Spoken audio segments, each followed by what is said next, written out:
மட்டக்களப்பு கரடியனாறு பகுதியில் புதிதாக நிர்மாணிக்கப்பட்ட தானிய களஞ்சிய சாலை நேற்று திறந்து வைக்கப்பட்டது.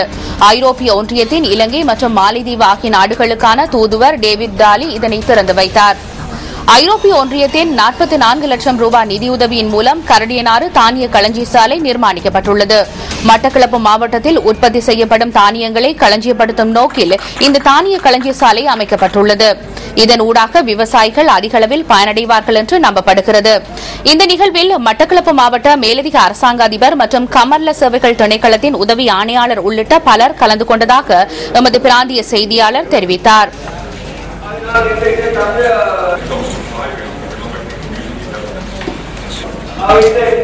இந்த நடவடிக்கை